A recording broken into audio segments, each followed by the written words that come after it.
नमस्कार मंडळी सर्वांना, श्री स्वामी समर्थ. तर बघा, बऱ्याच जणांच्या घरामध्ये वादविवाद होतात. बरीचशीच कामे जे आहेत ते होता होता राहून जातात, कामे होत नाहीत. तर हे असं कशामुळे होते? तर आजच्या व्हिडिओमध्ये मी तुम्हाला हेच सांगणार आहे. स्वामींनी त्याच्यावरती एक छान असा उपाय सांगितलेला आहे. तर आपल्या घरामध्ये बघा, वारंवार वादविवाद होत असतात. कुठलीही कामं व्यवस्थित होत नाहीत. एखादं काम व्हायला जातं तोपर्यंत ते होत नाही. काहीतरी अडथळे निर्माण होतात. तर हे कशामुळे होतं? आणि अचानक आपल्या आयुष्यात सगळं काही चांगलं घडतं. तर आज मी तुम्हाला आजच्या व्हिडिओमध्ये हेच सांगणार आहे. तर हा व्हिडिओ जास्तीत जास्त स्वामी भक्तांपर्यंत पोचवा. चॅनेलवरती जर कोण नवीन असेल तर व्हिडिओ सबस्क्राईब करा, लाईक करा आणि शेअर करा. तर आता आपण व्हिडिओला सुरुवात करणार आहोत. तर बघा, बऱ्याच घरांमध्ये वादविवाद होतात. काही केलं ना संकटे काही लांब जात नाही आहेत, आपली पाठ सोडत नाही आहेत. तर हे कशामुळे होतं? भरपूर वादविवाद घरामध्ये होत असतात. सारख्या कटकटी एकही दिवस चांगला असा जात नाही आहे. कुठलं काम करण्यासाठी जर गेलं तर ते काम होत नाही आहे. काहीतरी अडथळे तिथे निर्माण होतात. तर हे कशामुळे होतं? तर हे असं होतं की काहीतरी निगेटिव्हिटी आपल्या आजूबाजूला फिरकत असते. काहीतरी कोणीतरी केलेलं असतं. त्यामुळे अडचणी ह्या निर्माण होत असतात. तर आजच्या ह्या अडचणीवरती आपण छान असा उपाय सांगणार आहोत. तर काय आहे? बघा, ज्या वेळेला घरामध्ये वादविवाद होत असतात त्यावेळेला आपण जेव्हा बाहेर जातो त्यावेळेला असं कोणीतरी आपल्याला काय सांगतं की अरे, 11 गुरुवारचं तू व्रत कर. त्या व्रतामुळे तुला इतकं छान असं फळ मिळेल. आणि बऱ्याच ताईंना, दादांना या 11 गुरुवारचं व्रताचं फळ मिळालेलं आहे. असेच तुम्हाला तुमच्या सानिध्यात असेच ताई किंवा दादा भेटतात आणि ते तुम्हाला सांगतात की 11 गुरुवारचे जेव्हा तू व्रत करायला जाशील त्यावेळेला तुझ्यावरचे जे संकट आहेत, तुझे कामात यश न येणे, अडथळे निर्माण होणं, या ज्या काही सगळ्या गोष्टी आहेत त्या सगळ्या दूर जातील. कुठलंही संकट तुझ्या आयुष्यामध्ये येणार नाही. तुझी जी अडलेली वगैरे कामं आहेत ते सगळे पूर्ण होतील, हे तुम्हाला सांगितलं जातं. त्यावेळेला तुमच्या अंधकारचा जो प्रवास आहे तो अगदी जसा सूर्य कसा मावळतो तसा सूर्यमय होतो. तर असं काही आयुष्यात स्वामी समर्थांचा तुमच्या प्रवेश होतो. तर स्वामी समर्थ आपले असे आहेत की भक्ताला सेवेला कसं लावायचं किंवा त्याच्यावरती कुठलंही संकट कसं येऊ द्यायचं नाही, ह्याच्यामध्ये असतात की आपल्या स्वामी इतके निर्मळ हे आहेत की त्यांच्या मनामध्ये किंतु अकिंतु हे अजिबात येऊ शकत नाही. आणि ते समोरच्या व्यक्तीच्याही मनामध्ये तसे विचार येऊ देत नाही आहेत.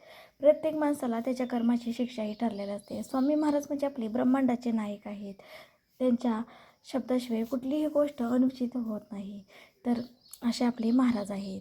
तर 11 गुरुवारचे व्रत केल्यामुळे आपल्याला जे फळ मिळणार आहे बघा, कुठलेही संकट किंवा कुठलेही अडथळे जर निर्माण होत असतील तर आपण काय करायचं? तर 11 गुरुवारचे ते सेविकेरे दादा किंवा ताई सांगतात की 11 गुरुवारचे तू व्रत कर. व्रत केल्यामुळे तुझ्या आयुष्यात सगळे चांगलं होणार आहे किंवा तुला जे अडथळे निर्माण होत आहेत आयुष्यामध्ये ते होणार नाही आहेत. तर आपण काय करायचं? 11 गुरुवारचं व्रत करायचं. व्रत केल्यामुळे अगदी मनभावी करायचं की अगदी मनामनात कुठलाही वाईट विचार किंवा कुठलेही संशयास्पद कुठल्याही गोष्टी मनामध्ये येऊन द्यायची नाहीत. अगदी चांगल्या ज्या गोष्टी आहेत तेवढ्या मनामध्ये आपल्या साठवून ठेवायच्या आणि जे निर्गुण म्हणजे दुर्गुण जे वाईट आहे ते आपल्या मनामधून बाहेर काढायचं आहे. ज्या वेळेला आपण सेवेला सुरुवात करतो त्यावेळेला अशा वाईट गोष्टी मनामध्ये ठेवून उपयोग नसतो. अगदी मन आपलं स्वच्छ, अगदी गंगेवाणी निर्मळ असलं पाहिजे. त्यावेळेलाच आपण 11 गुरुवारचे व्रत करू शकतो. काही संकल्प असतो त्यावेळेला तुमचा, तर तो संकल्प आपल्याला स्वामी महाराजांना सांगायचा आहे की आजचा हा संकल्प आहे. किंवा तुमच्या घरामध्ये वादविवाद होत असतील, तुम्हाला नोकरीमध्ये अडथळे येत असतील किंवा तुमचे एखादं काम होता होता राहून जात असेल, तर हे जी माझी ही परिस्थिती आहे, जी माझी ही कामे आहेत ती स्वामी होत नाही आहेत, ही सगळ्या गोष्टी माझ्या झाल्या पाहिजेत, हे तुम्ही महाराजांना सांगायचं आहे.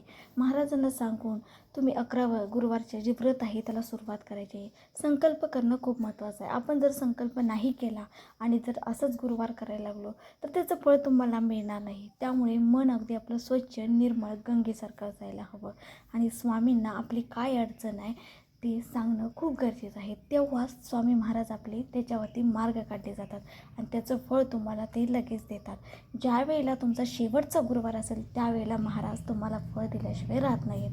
कारण त्यांचं असं असतं महाराजांचं की आपल्या भक्ताचं जे आपल्यासाठी केलेली जी सेवा आहे त्याचं फळ देणं त्यांना खूपच निश्चित असं असतं आणि आवडतंच. कारण मनभावी केलेली जेव्हा सेवा असते ते महाराजांपर्यंत पोचते आणि महाराज आपल्यावरती प्रसन्न होतात.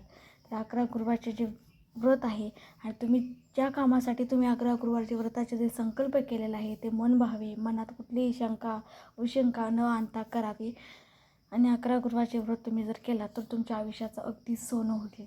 आता बरेच ताई दादा असतात बघा, केंद्रामध्ये सुटकान ते सांगितलं जातं की तुम्ही 11 गुरुवारचे व्रत करा, तुमच्या आयुष्यामधले संकटे दूर होतील, तुमचं सुखाचे दिवस निर्माण होतील.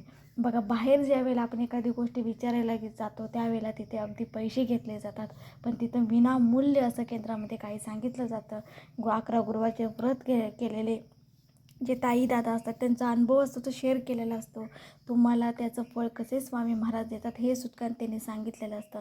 अशा बारीक सारीक गोष्टी कुठेही सांगितल्या जात नाहीत, कारण स्वामी स्वतः तिथं सांगत असतात. आपल्याला ते फक्त ताई आणि दादा समोर दिसतात, पण तसं नाही आहे. तर ते स्वामी महाराज असतात आपल्यासमोर. फक्त त्या जागी जी व्यक्ती आहे त्याचं जे चेहरा आहे, ती व्यक्ती आहे ती वेगळी असते, पण अंतःकरणामध्ये ते स्वामी महाराजच असतात. स्वामी महाराजांचंच रूप असतं. केंद्रामध्ये बऱ्याचशा सेवा सांगितल्या जातात. कुरुश्रीचं जेव्हा तुम्ही पारायण कराल तेव्हा तुम्हाला इतकं छान असं यश मिळतं. किंवा हे 11 गुरुवारचे जेव्हा तुम्ही स्वामी महाराजांचं व्रत केलात तर तुमच्याही आयुष्यामध्ये आनंद जो असतो तो कोणीही तुमचा आनंद हिरावून घेऊ शकत नाही. इतका आनंद तुमच्या आयुष्यामध्ये स्वामी महाराज टाकतात. तुम्ही जे 11 गुरुवारचे व्रत आहे ते तुम्ही करून बघा. बरेचसेच व्हिडिओ आता यूट्यूबवरती आपण बघितले जाते. जेव्हा तुम्ही सर्च करता यूट्यूबवरती तर बरेचसेच कसं पारायण केलं जातं किंवा काय जातं याची व्हिडिओ आलेले असतात. किंवा तुमच्या गावामध्ये एखादं केंद्र असेल तर त्या केंद्रामध्ये जा, तुम्ही तिथं त्या दादांना किंवा त्या ताईंना विचारा 11 गुरुवारचे जे व्रत आहे ते कसं करायचं, तिथेही तुम्हाला माहिती मिळून जातील. अशी बऱ्याच ठिकाणी आपल्याला माहिती मिळून जाते. त्यामुळे तुम्ही जर 11 गुरुवारचे जे व्रत आहे जर केले तर स्वामी तुम्हाला त्या गुरुवारचे जे फळ आहे ते तुम्हाला नक्की त्या व्रताचे फळ देते. कारण माझ्या स्वामींवरती विश्वास आहे, तुमचाही असणं खूप गरजेचं आहे. आजचा हा व्हिडिओ तुमच्या समोर आलेला आहे म्हणजे तुमच्या आयुष्यात असं काहीतरी चांगलं घडणार आहे. आजपर्यंत तुमची कुठलीही कामे झालेली नाही आहेत, तुमच्या आयुष्यामध्ये संकटे आलेली आहेत, अडथळे निर्माण झालेले आहेत. बऱ्याच जणांनी आजूबाजूची निगेटिव्ह आहे ते अडथळे निर्माण केली जाते, संकटे भरपूर येतात आयुष्यामध्ये. त्यामुळेच आजचा व्हिडिओ आलेला आहे तुमच्यासमोर. घरामधल्या कटकटी संपत नाही आहेत. त्यामुळे स्वामी महाराजांच्या इच्छेशिवाय कुठलीही गोष्ट कोणाच्याही समोर जात नाही. आणि आज हा व्हिडिओ तुमच्या समोर आलेला आहे म्हणजे तुमच्या आयुष्याचं सोनं होणार आहे. तुमच्या आयुष्यात असं काही बदल होणार आहेत. आजपर्यंत तुम्ही जे सोचलेल्या ज्या गोष्टी आहेत, त्रास सहन केलेला आहे, ते सगळा त्रास नाहीसा होणार आहे. जी कामं अडलेली आहेत ती कामं सगळी होणार आहेत. तुमच्या आयुष्यामध्ये यशाचा पाऊस पडणार आहे. त्यामुळेच आजचा व्हिडिओ तुमच्या समोर आलेला आहे. जास्तीत जास्त लोकांपर्यंत हा व्हिडिओ शेअर करा. तुमच्या आयुष्याचं सोनं झाल्याशिवाय राहणार नाही, कारण हा स्वामींचा संदेश आहे असं समजा. स्वामी महाराज स्वतः तुमचं रक्षण करतात. फक्त तुमचा विश्वास असणं स्वामी महाराजांवरती खूप महत्त्वाचं असते. आजच्या युगामध्ये जर काय महत्त्वाचं असतं तर विश्वास महत्त्वाचा असतो.